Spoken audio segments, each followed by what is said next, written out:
오늘 우리에게 주시는 하나님의 말씀은 다니엘 3장 13절에서 18절까지의 말씀입니다. 이 말을 듣고서 느부갓네살 왕은 노하여 사드락과 메삭과 아벳느고를 데려오라고 명령하였다. 그들이 왕 앞에 붙들려 왔다.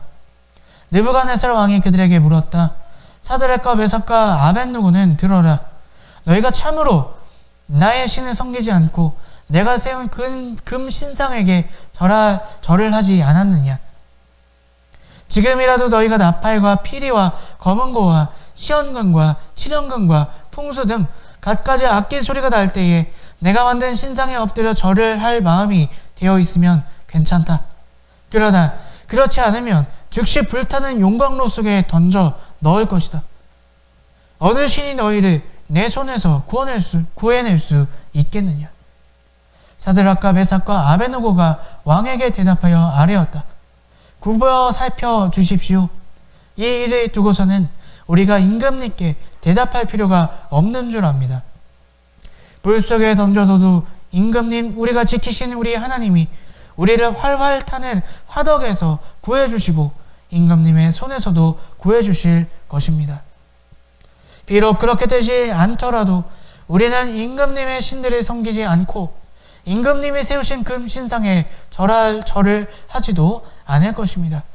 굽어 살펴 주십시오. 아멘. 오늘도 예수님을 사랑하시고 주인 삼으셔서 함께 예배 드리시는 여러분들을 환영하고 축복합니다.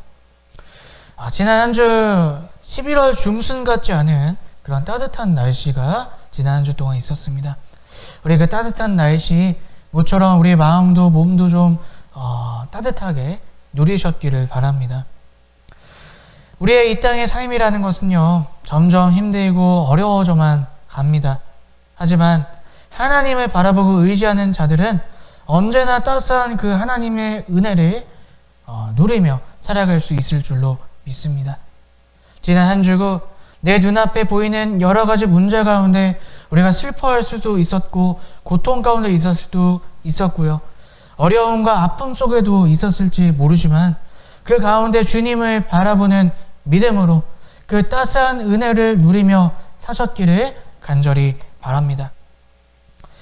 학창시절 공부를 할 때 보면요, 학교가 바뀌고 초등학교에서 중학교가 되고 중학교에서 고등학교가 되고 또 학년이 바뀌면은요, 전혀 다른 내용을 배우는 것처럼 그런 생각이 들었습니다. 하지만 가만히 잘 생각해 보면요, 전혀 다른 학문을 배우는 것이 아니죠. 초등학교에서 조금 더 발전된 것이 중학교고요, 중학교에서 조금 더 덧붙인 것이 고등학교에서 배우는 내용들이라는 것입니다.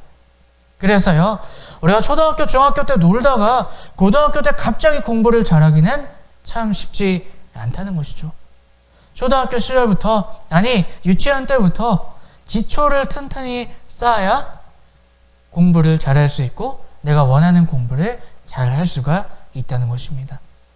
신앙생활도 마찬가지입니다. 신앙생활도 마치 우리가 새 학교에 올라가는 것처럼, 새 학년에 올라가는 것처럼 나이가 들수록 또 시대가 지날수록 우리가 신앙을 지키는 것, 예수님을 믿는 것은 점점 더 어렵게만 느껴집니다. 그렇죠? 시대가 변해가면서 이제는 기독교를 아예 무시하고 또 반대하는 시대가 되었고요. 또 나이를 먹어갈수록 어떻습니까? 우리의 인생의 무게가 무거워질수록 우리가 신앙생활하는 게 버거워지고 바빠지고 힘들어진다는 것이죠. 그래서 우리의 신앙의 기초도 튼튼해야 한다는 것입니다. 나중에 열심히 믿어야지 절대 그럴 수가 없다는 거예요. 지금부터 내가 신앙을, 예수님을 믿는 믿음이 온전히 탄탄히 세워져 있어야 나이가 먹을수록, 시대가 지날수록 우리가 예수님을 믿는 것을 놓지 않고 계속 붙잡고 살아갈 수가 있다는 것입니다. 여러분은 그 기초가 튼튼하십니까?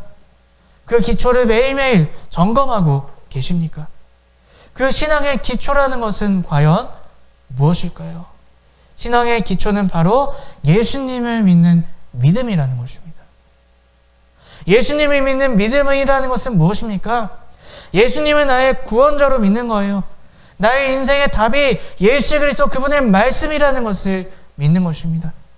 예수님이 오늘 나의 주인이라는 것을 믿는 것. 바로 그 믿음이 우리 마음 가운데 튼튼히 세워져 있을 때 우리가 어떠한 삶을 산다 할지라도 어떠한 인생의 문제가 닥쳐온다 할지라도 예수님을 믿는 그 우리의 신앙을 끝까지 지키며 살아갈 수 있다는 것입니다. 여러분, 이 믿음을 날마다 점검하고 계십니까? 예수님이 인생의 답이야. 어떤 문제가 오더라도 예수님밖에 없어. 예수님 말씀이 진리야. 정답이야. 여러분, 이것을 항상 매일매일 매 순간순간마다 내 마음 가운데 되새기며 점검하며 그렇게 우리의 믿음의 기초를 든든히 세우며 살아가고 계십니까? 오늘은 추수감사 주일입니다. 사실 성경에는요, 직접적으로 추수감사 주일에 대한 내용은 없습니다. 이것은 미국에 있던 청교도들에 의해서 생겨난 그러한 감사주일이죠. 오늘 우리는 미국인도 아니고요. 또 우리가 농사를 짓는 농부들도 아니기 때문에 얼핏 생각하면 추수감사절 이제 뭐 굳이 지켜야 되나? 이렇게 생각하실 수도 있습니다. 하지만 우리가 이날을 꼭 지켜야 되는 이유가 있습니다. 우리의 삶에 하나님의 은혜를 기억하고 감사하기 위함이라는 것입니다. 그리고 이 감사가 우리 신앙의 기초인 믿음을 나타내는 거울과 같은 것이 바로 감사이기 때문에 오늘 우리는 이 추수감사주의를 꼭 지켜야 한다는 것입니다. 왜 감사의 고백이 우리 신앙의 기초인 믿음을 나타내는 거울의 역할을 하는 것일까요? 여러분 잘 보이시나요? 세상에서 이렇게 광고 때 쓰는 카피라이터, 카피 문구가 바로 이런 거예요. 어디서 많이 보시지 않으셨나요? 나보다 나를 더 잘하는 왓자. 이 위에 문장 어디서 많이 보시지 않으셨어요? 교회에서 쓰는 문장이죠. 나보다 나를 더 잘하시는 주님. 근데 세상에서도 이런 문장을 씁니다. 밑에 보이시나요? 샵 선한 영향력. 선한 영향력 어디서 많이 쓰나요? 교회에서 많이 쓰잖아요. 근데 이제 세상에서 이런 것들도 다 따라서 쓴다는 것입니다. 제가 이런 것들을 왜 보여드릴까요? 세상은요, 이제 교회 것들을 다 갖다 써요. 좋아 보이는 거, 뭔가 눈에 확 들어와 보이는 거, 이게 무슨 의미인지도 모르고요. 그냥 듣기 좋으니까 갖다가 사용합니다. 근데 감사도 마찬가지예요. 세상 사람들도 감사합니다. 감사하는 마음 갖자고 막 캠페인도 갖습니다. 하지만 세상의 감사와 오늘 그리스도인 된 우리의 감사는 달라야 한다는 것이죠. 세상의 감사는 어떤 감사입니까?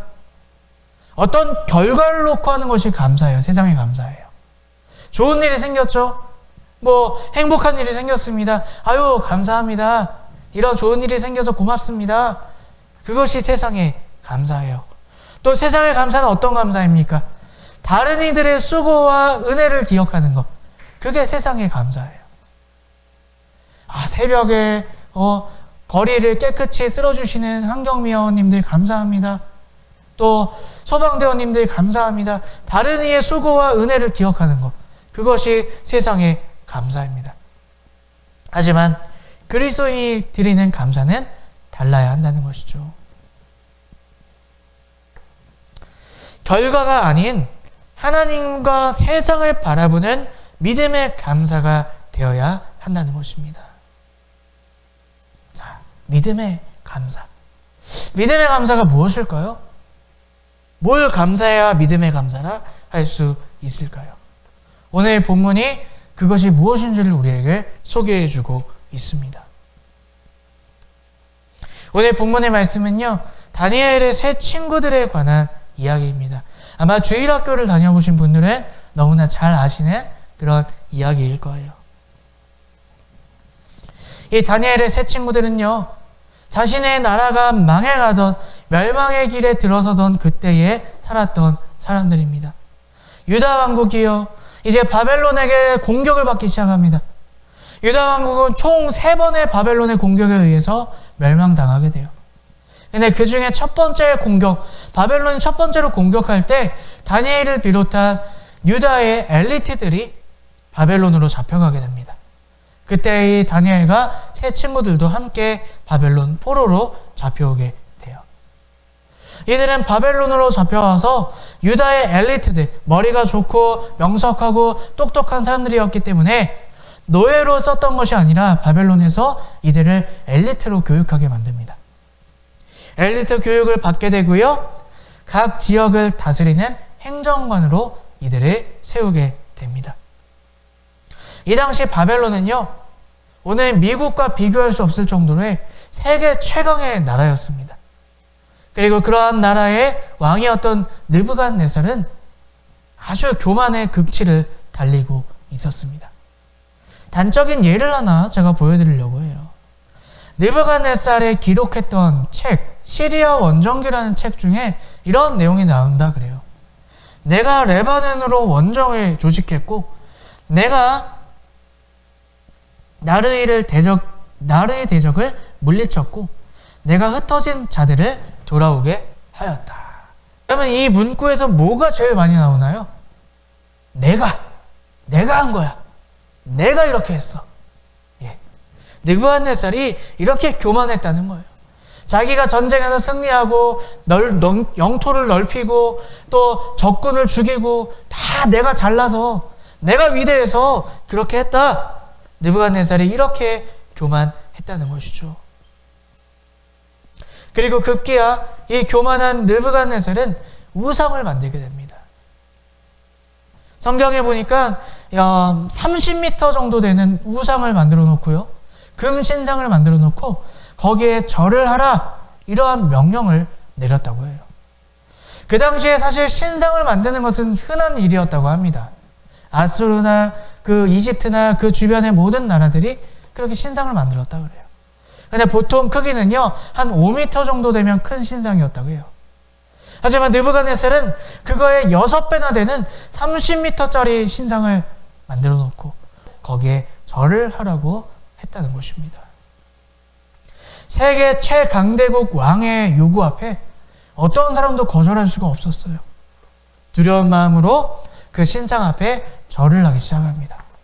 그런데 오직 3사람만은 그 신상 앞에 절하는 것을 거부하게 됩니다.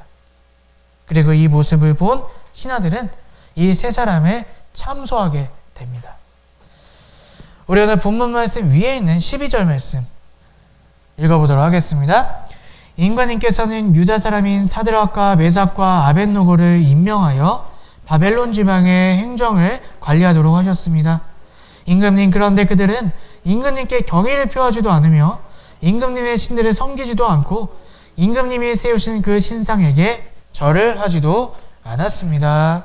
아멘.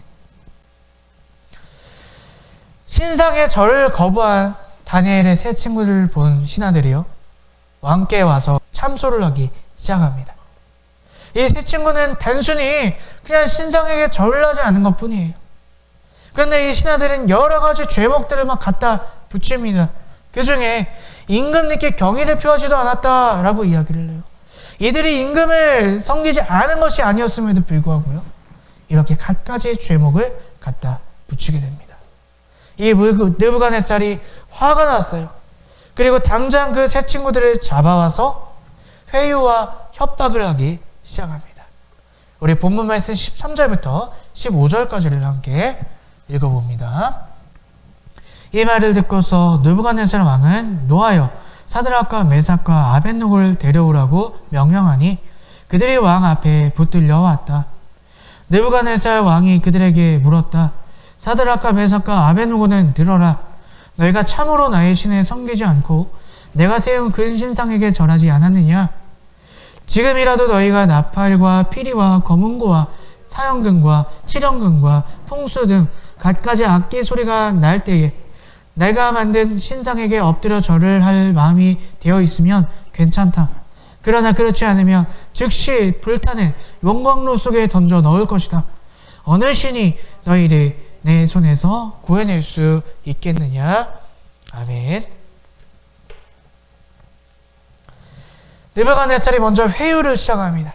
지금이라도 너희가 절할 마음만 있으면 괜찮다. 내가 용서해 주겠다. 이렇게 회유를 해요. 이들은 높은 관직에 있던 사람들입니다.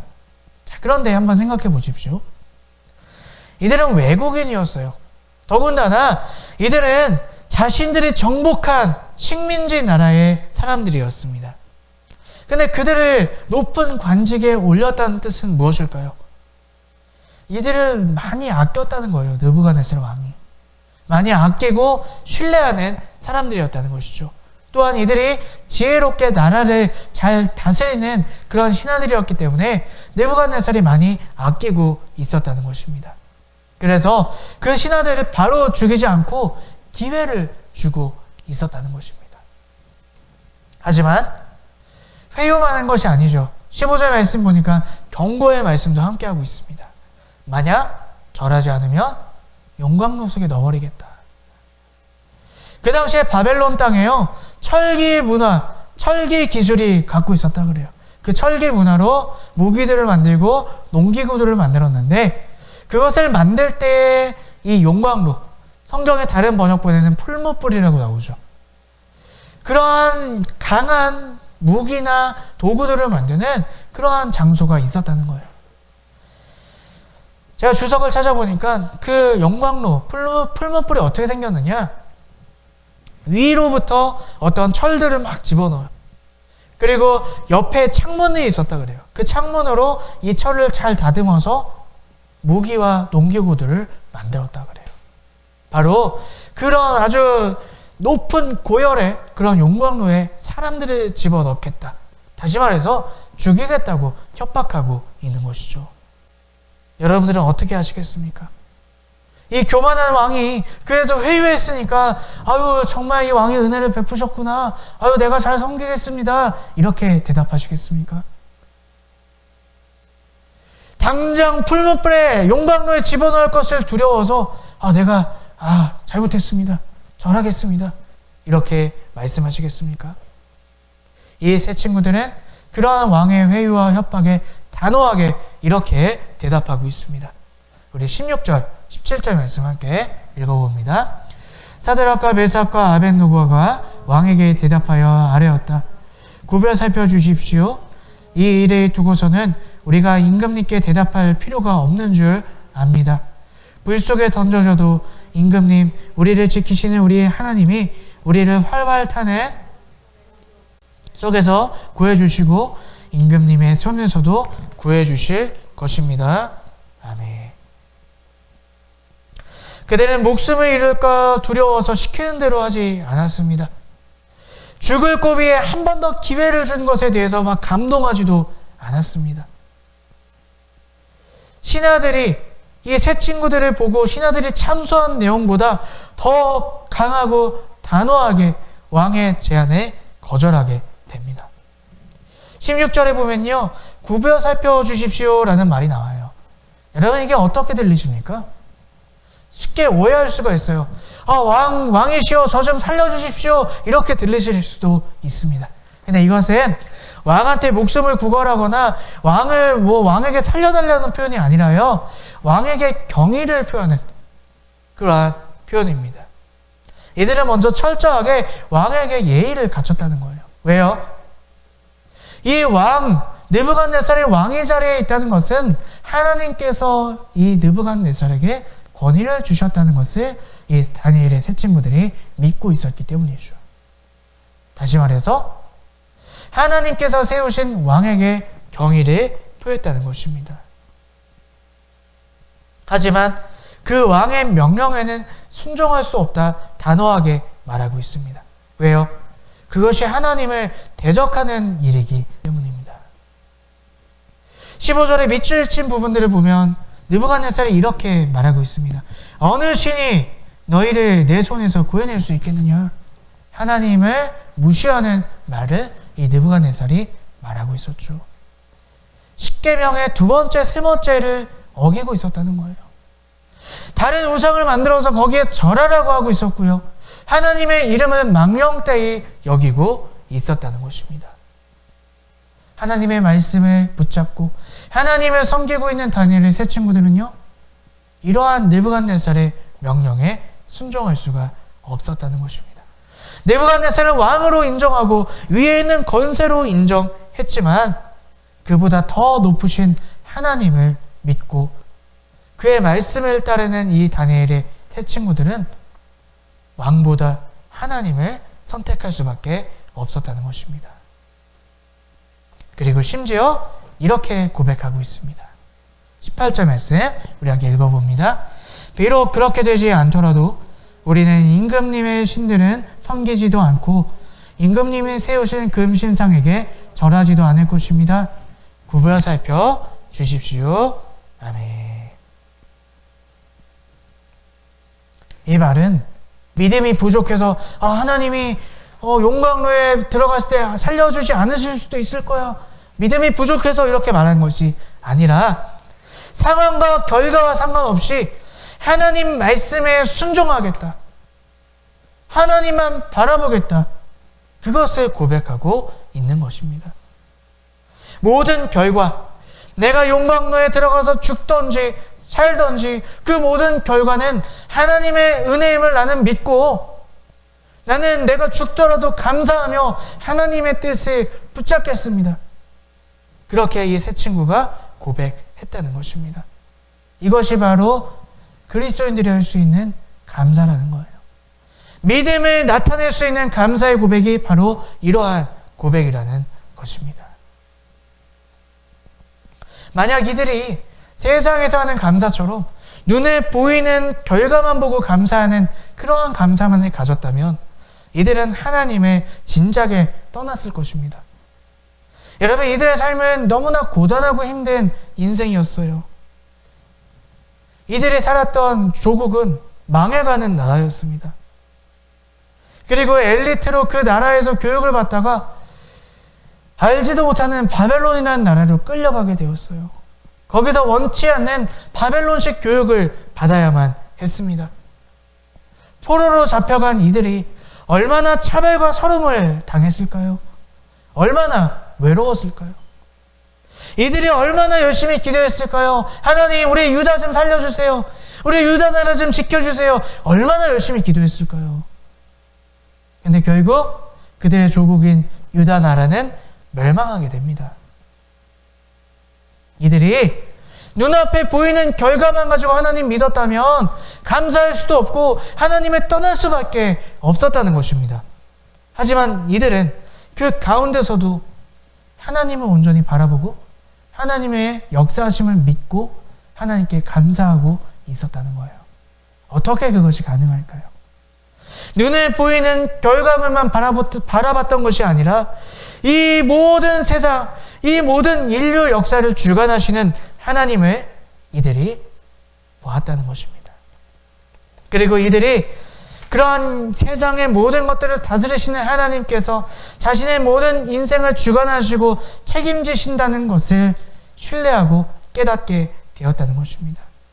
그래서 눈앞에 보이는 상황과 결과가 중요한 것이 아니라 내가 하나님께 맡겨져 있으니 하나님이 내 인생의 모든 것을 주관하시고 인도하고 가고 계시니 우리는 믿음으로 감사할 뿐입니다. 우리는 믿음으로 하나님만 바라보고 하나님의 말씀에 순종할 뿐입니다. 그러한 감사의 고백이 터져 나올 수밖에 없었다는 것입니다.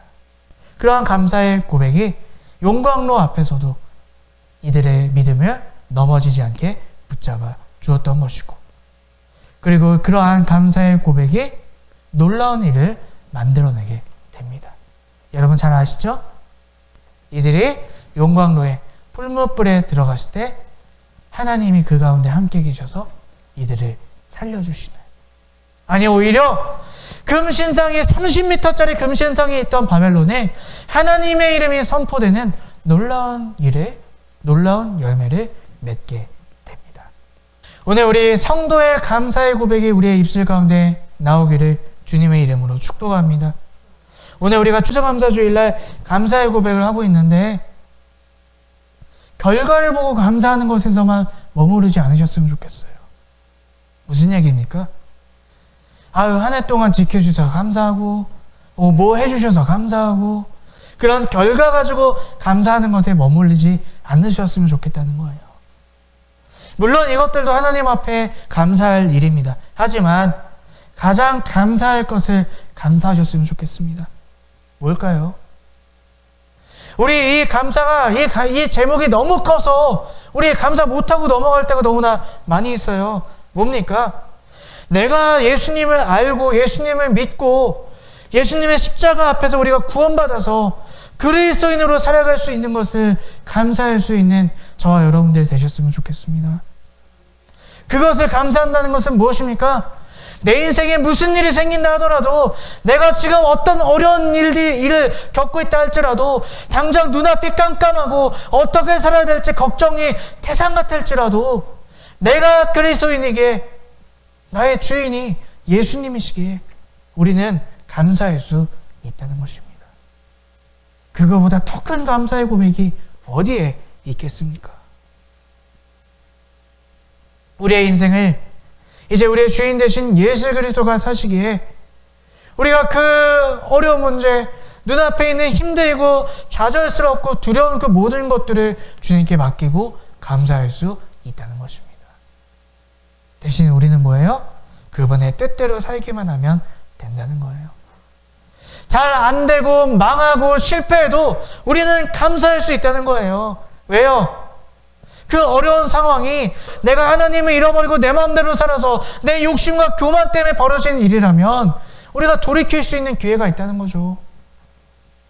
그리고 그 어렵고 망하고 실패한 것들이 하나님께서 내 인생을 이끌어 가시는 과정이라면 우리는 기대할 수 있다는 거예요. 소망할 수 있다는 거예요. 하나님께서 그것을 이겨낼 수 있는 힘을 주신다는 것입니다. 그래서 우리는요, 어떤 일이 일어나든지 간에 무조건 감사하며 살아갈 수 있다는 것입니다. 오늘 이 감사의 고백이 여러분 입술 가운데, 여러분 마음 가운데, 여러분 인생에 있기를 주님의 이름으로 축원합니다.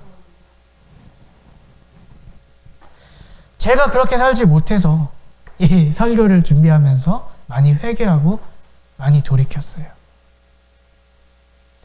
이제 아까 광고 시간에도 말씀드렸지만 저희 교회가 이제 이전을 눈앞에 두고 있습니다. 코앞에 두고 있어요. 그래서 지난 6년간의 시간을 제가 돌아보니까 사람의 생각으로는 참 힘들었던 것 같아요. 참 힘들고 외롭고 또 자괴감이 들고 그러한 시간들이었어요. 그런데 주님의 눈으로 말씀 가운데 나를 비추어 보니까 그 6년 동안 내가 깎여지는 시간이었구나. 정말 목회가 뭔지도 모르고 그냥 큰 교회에서 폼 잡고 있는 게 목회라고 생각했던 제가 여기에 와서 정말 예수 믿는 게 무엇이고 말씀대로 사는 게 무엇이고 내가 얼마나 교만했고 내가 주의 종으로 뭘 해야 되는지를 실질적으로 깨닫고 배웠던 그런 학교와 같은 곳이었구나. 훈련소와 같은 곳이었구나. 내가 이 시간, 이 기간이 없었으면 그냥 저 사람들이 욕하는 목사처럼 됐겠구나. 그런 것들을 많이 깨달았어요. 그래서 이제는 정말로 내가 이전에서 사람들을 많이 만나게 될 그런 기회 가운데 이제 나아가게 될 텐데 그 가운데 정말 겸손하게 섬기고 사람들을 다 사랑하고 그런 목사가 되어야겠구나. 이 말씀을 준비하면서 또 이전을 앞에 두고 저는 이러한 묵상을 하게 되었습니다. 여러분들의 인생도 여러분들의 2021년도 힘들고 어려웠다면 주님 앞에서 우리가 그리스도인으로서 다시 한번 생각해 보시길 바라요. 그게 힘든 게 아니구나. 그게 걱정이 아니구나. 그게 절망이 아니구나. 그걸 통해서 하나님께서 나에게 말씀하시고 일하시고 훈련시키셨구나.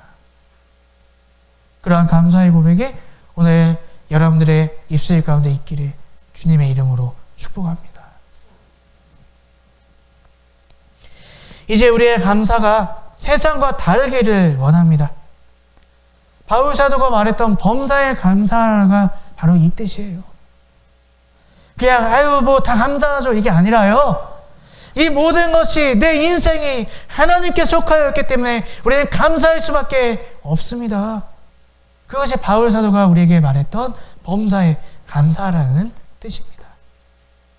하나님이 언제나 우리와 함께 하시고 인도하고 계심을 그것을 인정하며 순종하며 어렵고 힘들어도 심지어 내가 망했다 생각이 든다 할지라도 우리가 더욱더 감사할 수 있는 저와 여러분들이 되셨으면 좋겠습니다. 그럴 때에 우리의 삶에 놀라운 은혜를 맛보며 다시 일어날 힘이 주어지고 다시 하나님께서 새롭게 여시는 그 놀라운 인생을 누리며 세상 사람들이 전혀 알 수 없는 그리스도인됨의 하늘의 은혜를 즐기며 누리며 살아갈 수 있게 될 줄로 믿습니다.